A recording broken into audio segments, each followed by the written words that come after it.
peeps? You're listening to She's My Cherry Pie, the baking podcast from the Cherry Bomb Podcast Network. I'm your host, Jessie Sheehan. I'm a baker, recipe developer, and author of 3 baking books, including my latest, Snackable Bakes. Each Saturday, I'm hanging out with the sweetest bakers around and taking a deep dive into their signature bakes.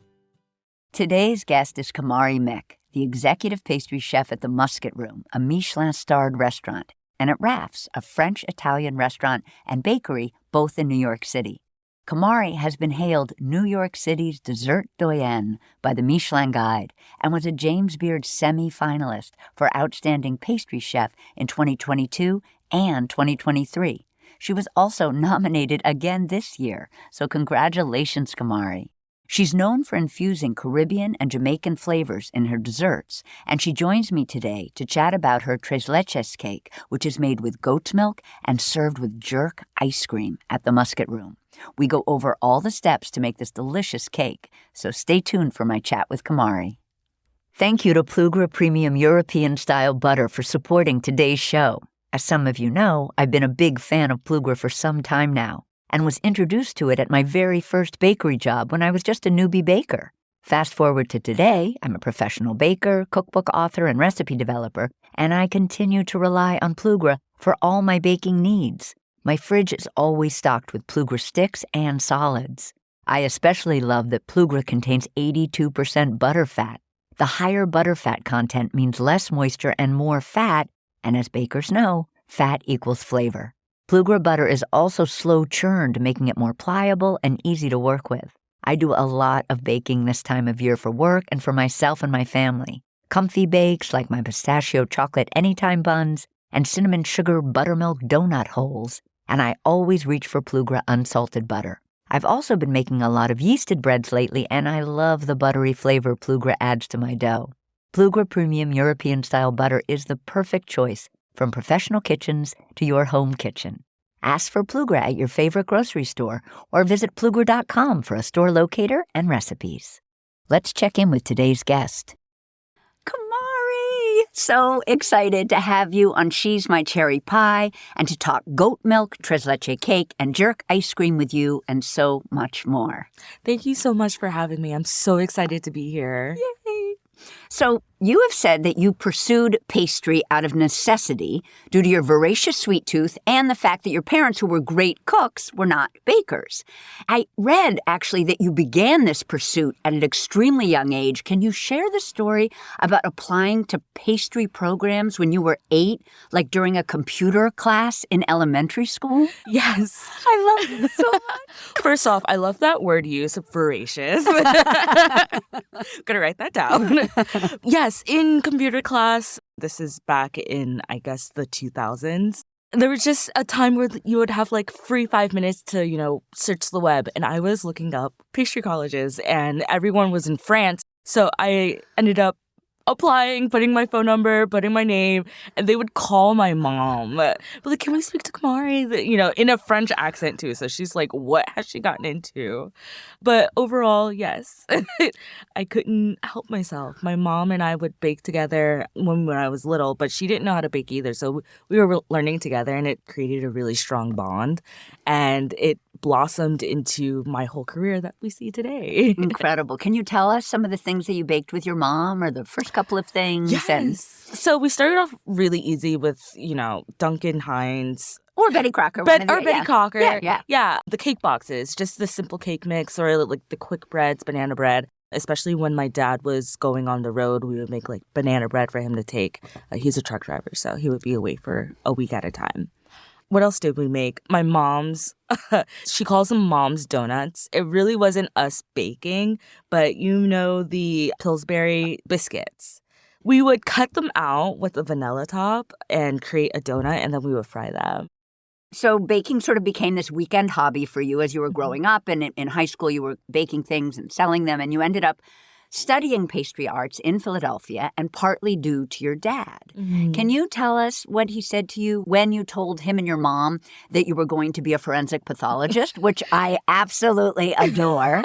So he sat me down at a table and he said, look me like dead in my eyes. He was like, Are you sure about that? You like baking. You're becoming really good at it, clearly. Why don't you go study? Because if you do something that you love to do, you'll never work a day in your life, which is true. I feel like the amount of work we did put in to open up Rafts and, maintain Musket Room to hold our Michelin star, it is a lot of work, but I would not trade it to do anything else.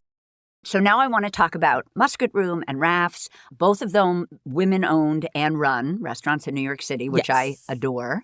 And you are the executive pastry chef at both. The Musket Room, which is the Michelin-starred restaurant in New York City's Nolita neighborhood, and then the more casual Rafts, which is a nearby kind of French, Italian bakery restaurant. And you're also an owner and partner in Rafts, which is amazing. Congrats to you on that. Thank you. And I love this story so much. But you were originally hired after the owner of Musket Room saw your donuts for sale on Instagram and ordered them. And this was maybe the beginning of the pandemic or a year into the pandemic? This is the summer of the pandemic. So I did a pop-up at Mason Yaki for Black entrepreneurs. And post that, I was like, I need to do something to keep up this momentum that I have. I got a bunch of new followers. I met so many great people. And I still had idle time on my hands. So I was like, okay, what do I do? So donuts. I can fry donuts, Obviously, you and your mom have been doing it since back in the day.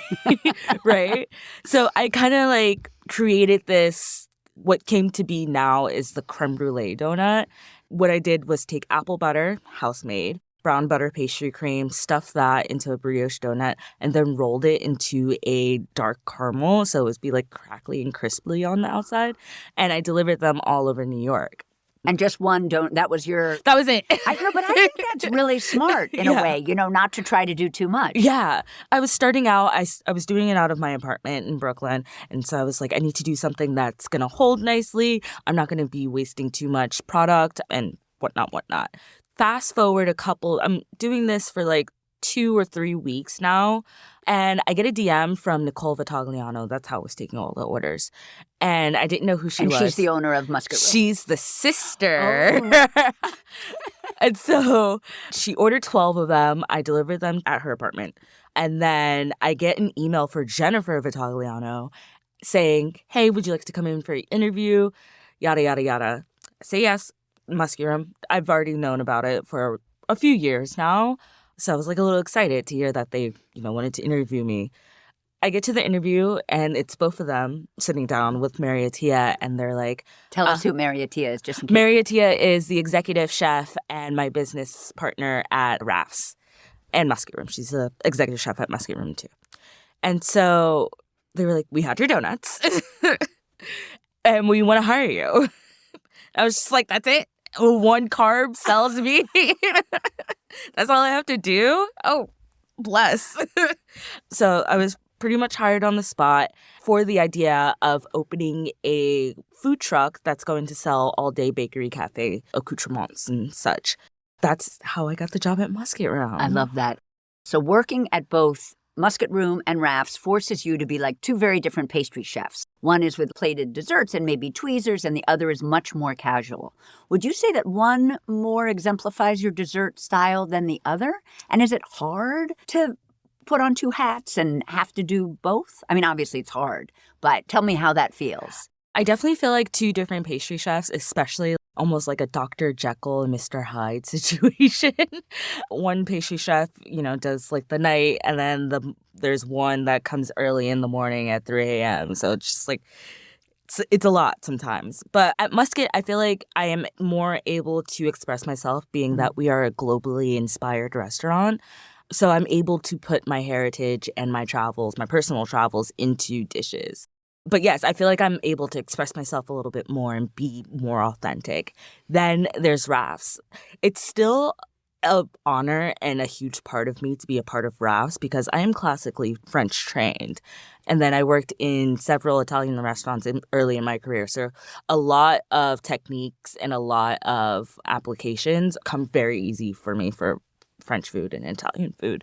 It sounds like more at Musket Room than at Rafts, but that you bring your Jamaican heritage into your dishes, instilling them with Jamaican and Caribbean flavors. I know that you like to use Jamaican chocolate or Caribbean chocolate. I think you said it has a connection to your dad, yes? Yes. My dad is from Portland, Jamaica. He was born and raised there and then moved to Jersey when he was 18, and that's how he met my mom and such. So I am working with a chocolate producer out there, 11 Cacao. They do a specialty Portland blend, not in honor of me. I would love to think that it is, but it's not. And it's a 71% chocolate. It's so delicious. It almost reminds me of like a dark milk, which is really hard to find. It's a fun one that I like. And so that's why I love to use it in every application. And the thought of supporting a Black-owned small business, love it, Cherry on the top. Yeah. Literally. Yeah. Well, so you have the Caribbean chocolates, also spices and fruits and veggies from the Caribbean. And you said that you begin with these humble ingredients and then you elevate them to become extraordinary. Can you unpack that a little, like what that means for you? I think they're already extraordinary in themselves, for sure. I think I am just bringing it to a Michelin level and putting it in these applications that have never been seen before. Or maybe they have, and I'm just, pushing the needle forward a little bit more. So being able to take traditional applications or traditional fruits and kind of twist them and mix them with my French training, it's the goal, So great. You were recently featured in Eater. I think Eater asks, what are your dreams or what's the future look like for Camari? And you mentioned a community center in a food desert. Can you tell me about that dream or goal for the future? It would be so dope. I don't know how I would get this off the ground. So if anybody has... Exactly. Hit me up. Yeah, slide into Camari's DMs. But essentially, I would love to create a community center where the focus is growing the community. So not only education, but being able to supply the community. So I would love to have like a community garden where we're growing fruit, we're growing herbs, vegetables, everything that, can feed a family. And so they come in, do their time with the community garden, but then we also have classes to how to can your own food, how to be self-sustainable, because you never know what can happen. We'll be right back. Today's episode is presented by California Prunes, the best kind of prunes out there. I'm a big fan of California Prunes for 2 reasons. They're a great addition to your pantry when it comes to smart snacking and baking. California prunes are good for your gut, your heart, and even your bones. They contain dietary fiber and other nutrients to support good gut health and vitamin K, copper, and antioxidants to support healthy bones. I've started making myself a daily smoothie, which is a great vehicle for incorporating healthy foods into your diet. One of my favorite combinations right now is blueberries and kale with some prunes added for natural sweetness and depth of flavor. When it comes to baking, you can use California prune puree to replace some of the sugar, eggs, or fat in a recipe. It's super easy to whip up. Just blend prunes and water together, and voila! You can also add California prunes to any treat that calls for dried fruit, like bread, scones, cakes, and cookies. Prunes pair well with ingredients like chocolate, caramel, honey, coffee, even chilies.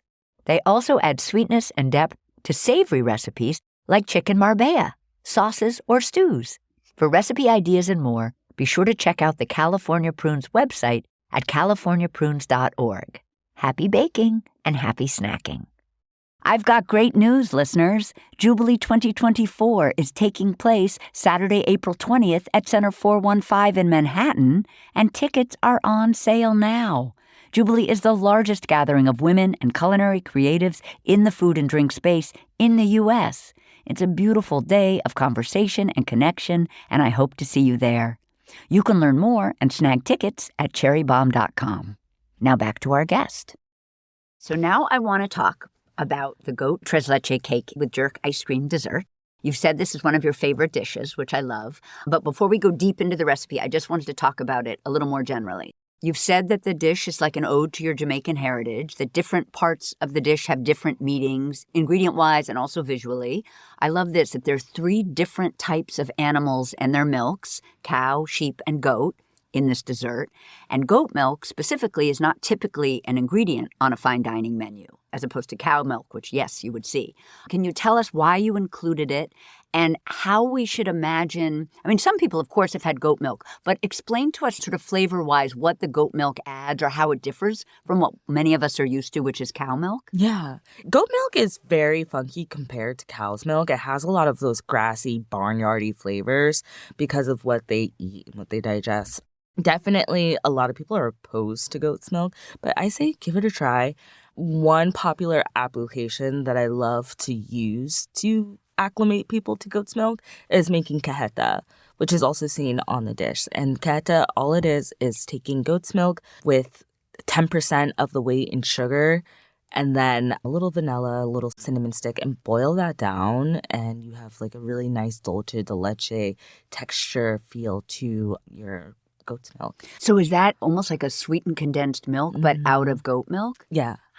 Yeah. I love that. Right? It's so good. Yeah. It's so delicious. You can make ice cream out of that. You could just pour it in your coffee, pour it in your ice cream. Before we get into the recipe, can you just tell the listeners, most of them probably know, but in case they don't, what a Tres Leches cake is?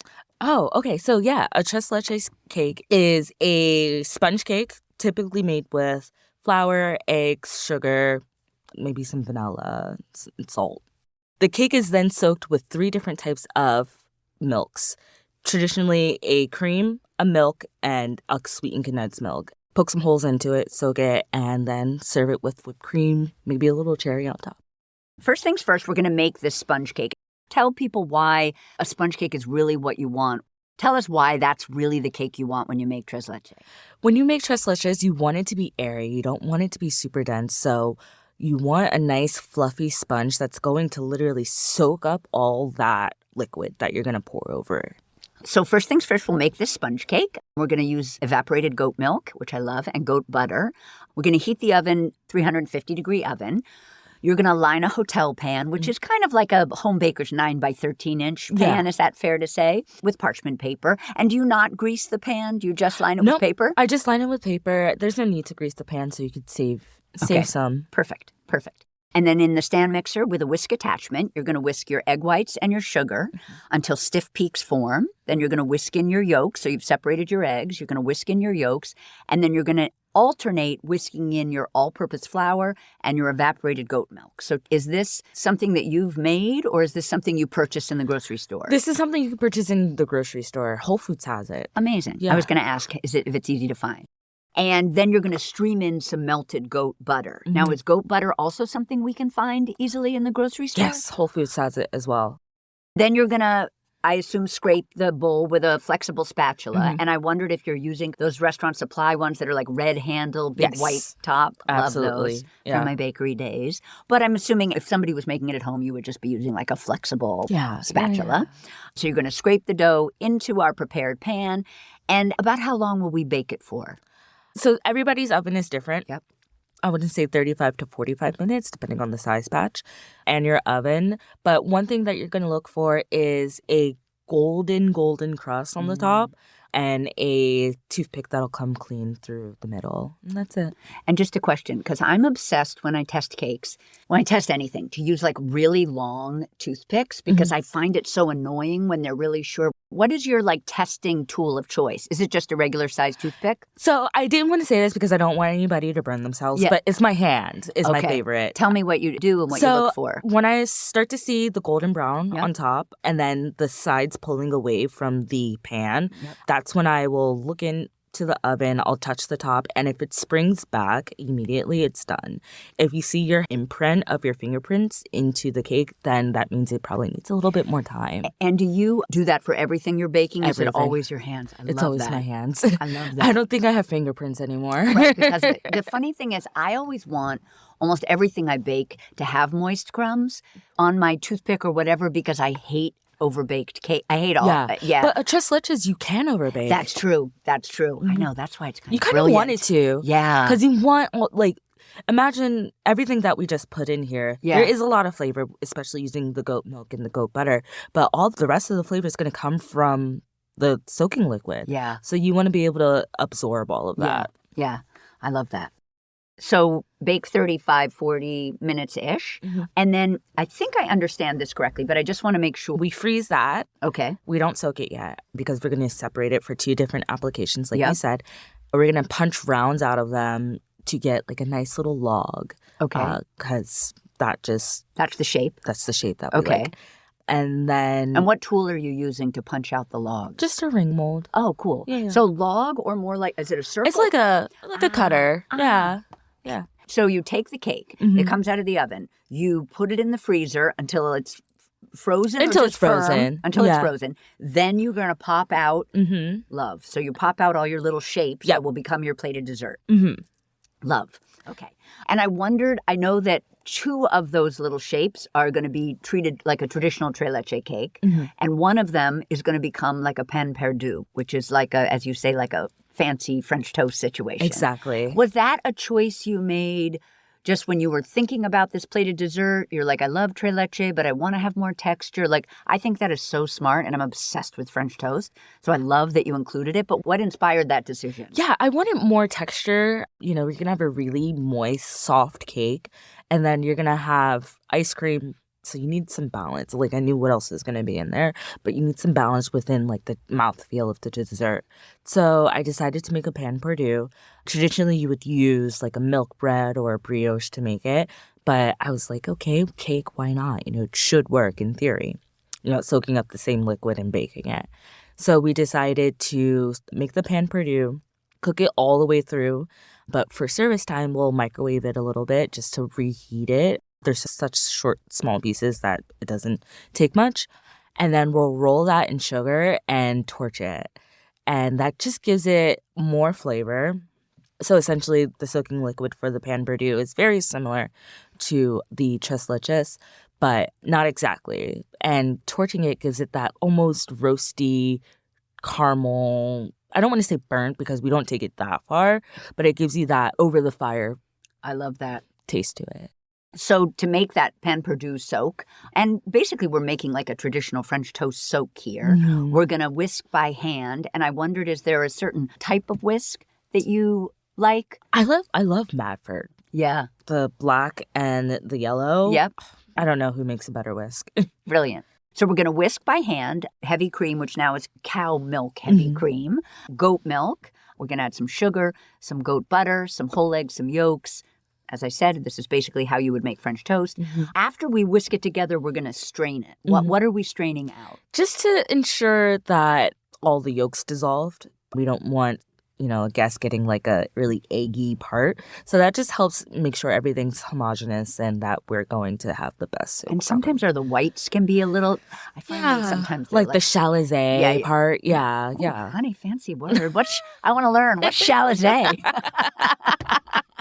Chalazé is the connective tissue between the egg and the yolk. Oh my God, I love chalazé. Next time I'm like, oh man, my chalazé. I'll impress everyone in my family. Okay, we've baked the cake, we've frozen the cake, we've popped it out into shapes. We're going to take one of them, because this is for the pan perdu, and we're going to soak it.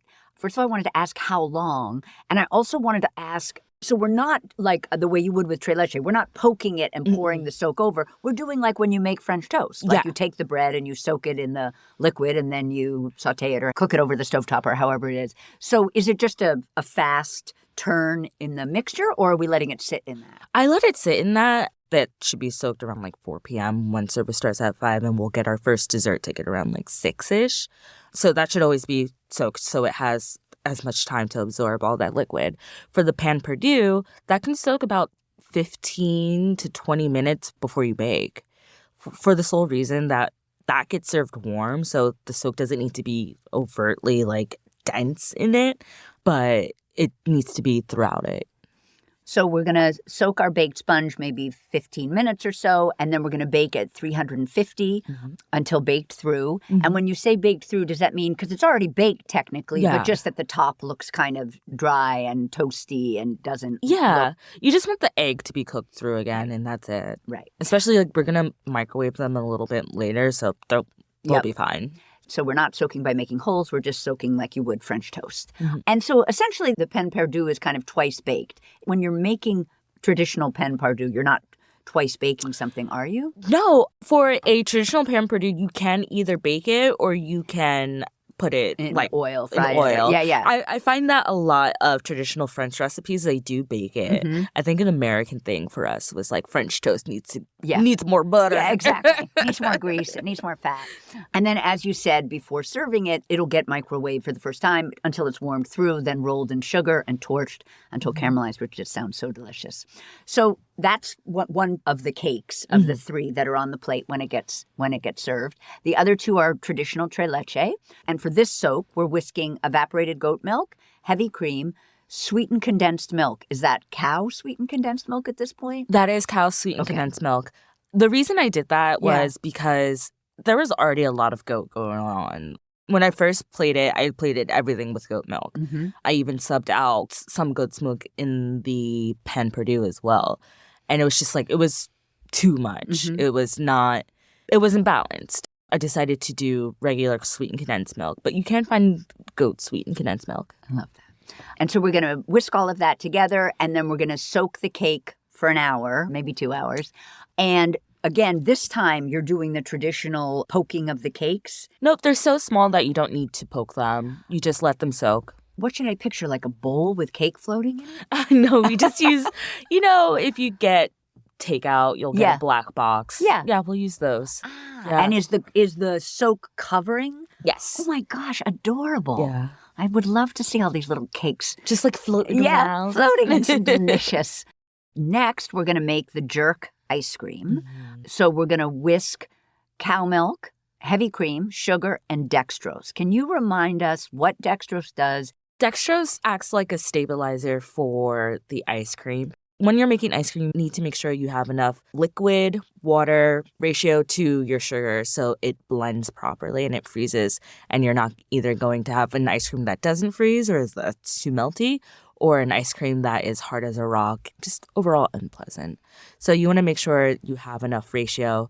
And in order to get there without having too much sugar, we use something like dextrose or glucose, whether it's in powder form or syrup form.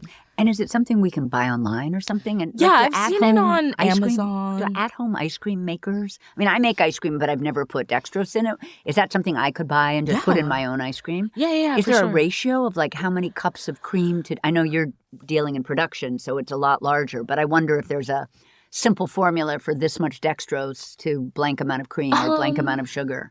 Off the top of my head, no. But I could send you a recipe. Okay. Sounds good. Sorry, peeps. So we're whisking together our cow's milk, our heavy cream, our sugar, and our dextrose, and we're going to place it into in a heavy pot on the stovetop until it's steaming, yes? Mm-hmm. Until it's about medium heat. And I noticed no eggs in your ice cream.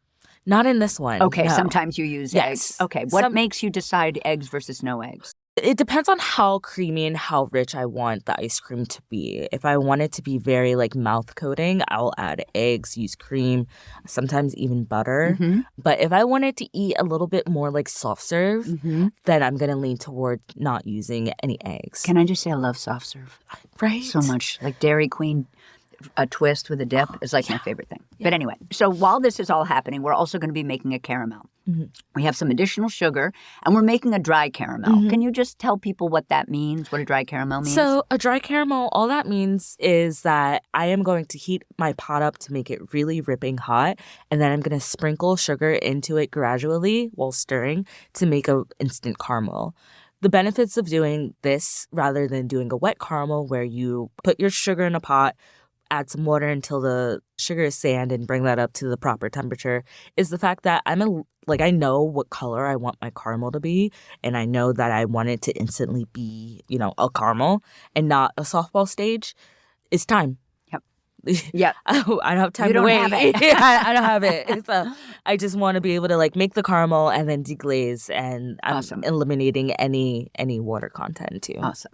So we make our dry caramel, and then we're going to deglaze it with jerk seasoning. So I had two questions. First of all, is there a brand of jerk seasoning you use? And also, what are the components? Mm-hmm. And then I also wanted to understand deglazing caramel. I think I know what you mean, but could you unpack that for us? Yeah, of course. So the brand of jerk seasoning that I love to use is by Brittany Sticks Williams. She is a Jamaican chef that runs her own business called Nam. Very delicious. And once again, supporting another Black-owned business is what I'd love to do and why I'm here to do it. She makes her own jerk seasoning from the Scotch bonnets that she grows in her own backyard with her parents. So such a sweet story. We're really good friends, and I just love to be able to highlight Black women on my menu as well. So in her jerk seasoning is... And is it something other people can buy? It is something other great. people can buy, Oh, actually. great. Yeah. So it is green onion, which is scallion, essentially, Scotch bonnet, pimento, black pepper. I don't know the exact recipe because it is hers, but that's generally what's in it. I've never heard the verb to deglaze put with caramel. So talk to me about deglazing a caramel with the seasoning. Essentially, when you are making like stock and you reduce it down and you're making your demi-glace and you deglaze with the wine or vinegar or what have you, we're doing the same technique with caramel. So we're going to bring that all the way up and we're going to throw something in there that's going to get all the fronds off of the bottom of that pot. So all of the caramel that's on the bottom of the pot, we're going to deglaze with jerk seasoning. So talk to me. It's the fronds are not burned bits that have stuck to the bottom. They're just sort of the solids almost that have formed at this. Yeah. And also tell me that other fancy word. I've already forgotten the word for the thing that connects the yolk to the white, but I'm going to... Chalice. Chalice, thank you. But another word you just said like deglace. Oh, demi-glace? Demi-glace, yeah. Tell us what that... I mean, probably all the listeners are smarter than me and they know, but tell me what demi-glace is. No, for sure. That is just a stock that you reduce all the way down and you're going to add maybe some more aromatics to it to get this like nice, really nappe style. Yep. Should I say nappe? I love you dropping all the lingo. This is amazing. I am assuming that means like a certain... Coat the back of the spoon, do a finger swipe. And nothing goes down the... Yes, I do that with like ice cream or a custard or something. Yes. Yeah. Okay, so now we're combining or emulsifying the jerk seasoning and the jerk seasoned caramel with the steaming dairy on the stovetop.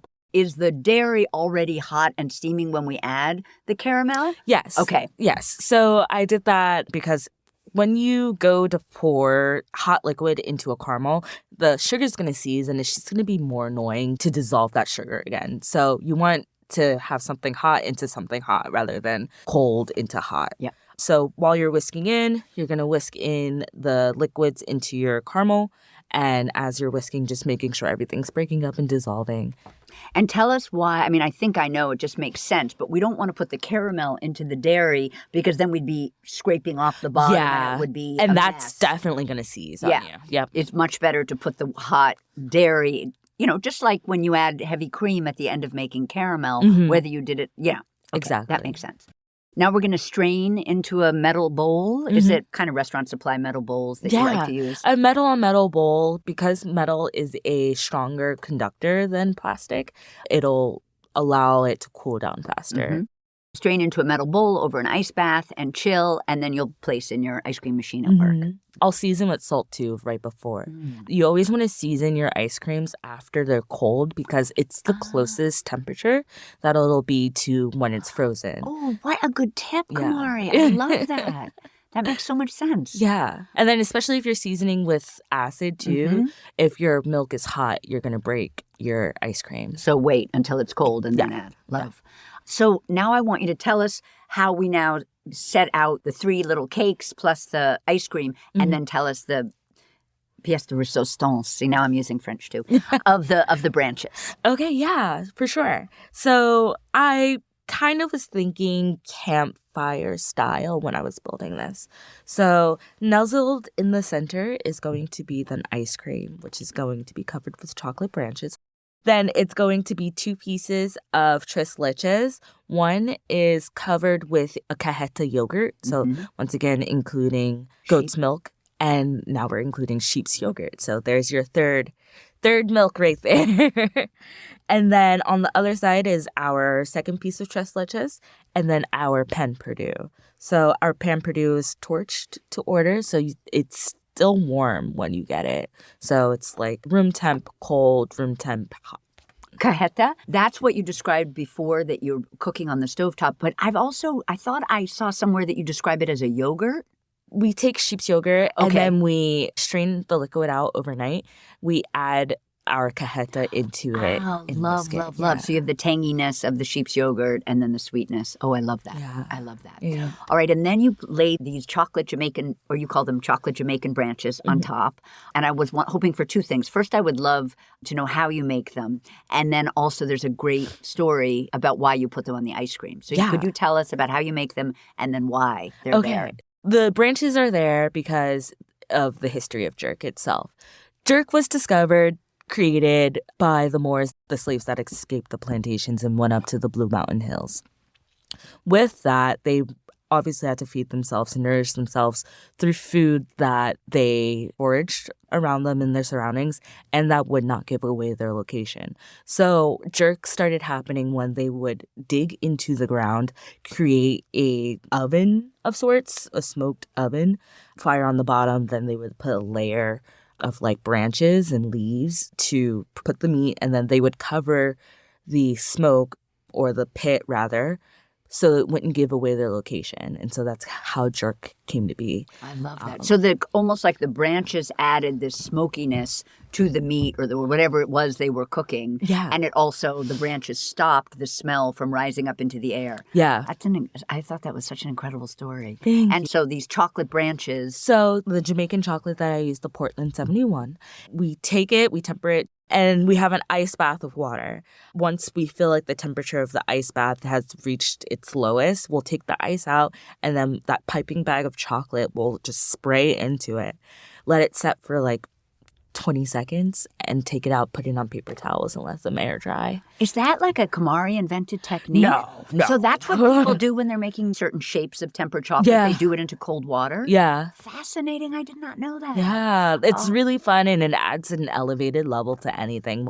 I'll put them on my chocolate cakes. Yeah. I'll put them just as a simple garnish for many desserts. And then in this instance, it just has, a greater meaning to it. And is it just a teeny tiny pastry tip that you're using? I don't use a pastry tip for that. Oh. No. So you you just cut the bag. Oh, like a cut, like a Ziploc bag, just cut the end and do it. Oh, I love that. Yeah. I love that. And now I wanted to talk just about a few additional recipes of yours that I was hoping you could tell us about. First, I read somewhere that rum cake is one of your signature desserts. Yeah. Can you tell us about your rum cake? I love my rum cake. It's really fun, and there's a lot of rum. I love to use 10-to-1 rum. I love drinking it too, but it's so good in the rum cake. So brown butter, sugar, which is just granulated sugar, flour, rum, a little bit of orange zest, vanilla, and my secret ingredient, which is pudding mix. Oh, Yes. love. Talk to me about what flavor, first of all. Just vanilla. Just keep it. There's so many great desserts that have a box of pudding mix. Yeah. Including people put it in whipped cream to stabilize it. Tell me what it does to the rum cake. So it just adds this extra, puddingness to it. It makes it more moist. It makes it stay moist longer. And so it just gives it that, I love to say grandma texture. That is that grandma cake, You're sitting down and you're having a cup of tea with her and you're just able to eat. Oh cake. My gosh, I love that. Do you serve that at Musket Room? I don't. Oh, no, bummer. No. Because that sounds we so used good. to. Yeah. We used to. During the holidays, it'll make an appearance. Yeah. The next thing I want you to tell us about is your ice cream sandos. I feel like there's or sandwiches, peeps, who are not in the know with the word sando. I think there's a chocolate chip cookie with miso ice cream and a hazelnut macaron with a blackberry ice cream. Yeah. The hazelnut one is my favorite, hands down. So we just took our traditional macaron recipe, took out the almond flour, replaced it with hazelnut flour. So good. I think they're actually 10 times better because they lend themselves to be not overtaken by the sweetness. Yeah. But I don't love macaron. But if a macaron had hazelnut flour, which is definitely my favorite flour and also one of my favorite combos with chocolate. Yeah. Oh my gosh, that sounds delicious. Yeah, it was so good. I should bring this back. And then we made a blackberry glacé. And what's so fun about this Tell me about what glacé is. A glacé is really the French word for ice cream. Okay. I know there's more to it, but I don't know. Yeah. But what's so fun about this recipe is that we make a sorbet recipe. I use sorbet stabilizer in it. And so, I'll tell you the difference between making sorbet and making ice cream. We just went over how to make the jerk ice cream, which is very similar for most sans the eggs. Mm-hmm. For sorbet, let's start with a sorbet syrup. You take your water, heat it up with dextrose, sugar, some acid, and your sorbet stabilizer. Bring that to 90 degrees Celsius to activate the sorbet stabilizer. Cool it down, and then you could use that base and blend in fresh juice, fresh purees, anything that you want to use to turn it into a sorbet. And then you'll do that by measuring the bricks, which is another episode. And is sorbet stabilizer something people buy? Or that's, you can buy that? You can buy that. Like online or Yeah, that's something? not just Okay. a chef thing. You can get it online. You could go to SOS Chefs here in New York. Or you could do the same idea with that, but changing your water out for a puree and thus making it like a little bit stronger. Yep. So we do that, and then we cool that all the way down, and then we add fresh milk into it. So, Yum. but Yum. when you do something like that, it definitely has a different shelf life because you're not pasteurizing that milk. Mm-hmm. And these ice cream sandwiches are things maybe you'd sell at Rafts in the We summer? sold them at Musket during the summer. Yeah. Ooh, yum. Yeah. Yum, yum, yum. And the chocolate chip cookie with the miso ice cream, is that your chocolate chip cookie with miso in it as well? So the miso's in two components? Yes. Love. Then I want to hear about the sweet potato bao bun. Oh. Because I think it's another signature and it's based on a recipe of your mom's. Yeah. So tell us about that. Yes. That's actually like one of my favorite recipes. It takes a brioche recipe, an eggless brioche recipe. And as that's proofing, I essentially make my mom's sweet potato pie a little adjusted. I exchange some like regular butter for like brown butter, some brown sugar. So I take the sweet potato, roasted sweet potato, blend that down, adding some cornstarch, some eggs, brown sugar, brown butter, salt, and then aromatics. And then I cook that. It cooks best when I steam it in the oven just to cook those eggs and like set it. Then I take them for the oven. And I'm just cooking this in like a pan, like a 9x13 situation. And I'll blend that in the blender, and then I'll set it into dome molds, and I'll freeze it. I'll pop those out, and then I'll take the bao bun and put that insert inside, close it up, let it proof, and then bake. And then when they come out, we brush them with more brown butter and Michelin salt on top. I know, it sounds so good. It's so good when they're warm. When can we get those? Did those I only do those for like special events. Honey. The candied orange almond croissant. Oh, yes. That is our Raft signature. Yeah. My business partners, Jennifer and Nicole, they are obsessed with candied orange. When developing the whole patisserie menu over there, I was like, I want stuff to be approachable, but I don't, like, you could get the same croissant at every cafe. So what is going to make ours stick out? I never liked an almond croissant. I almost was this close to not doing one as a rebel. But I came to my senses. I was like, we need an almond croissant. I said, we'll do that, but how can I change it? I always think it needed some acid. It's overly sweet, it gets soaked in simple syrup, piped with frangipane, and then dusted with more sugar. So I was like, we're not doing that. We need to change this somehow. We need to break the curse of the almond croissant. Not to mention they're always like smashed. Yes. So for our almond croissant, we soak it in the syrup, but it's in saline. It's a seasoned syrup. So it has a ton of acid, tons of lemon juice, a little bit of orange juice, and salt and vanilla. And so does that mean no sugar? No, it has sugar in it as well. Yeah, it has sugar in it as well. Yeah. But it's not just like a 1-to-1 sugar. We balance it out with salt and acid. We'll soak our croissants, but not like ruining the lamination. Like we'll brush our syrup on it. We'll pipe our house frangipane, butter, sugar, eggs, cornstarch, almonds.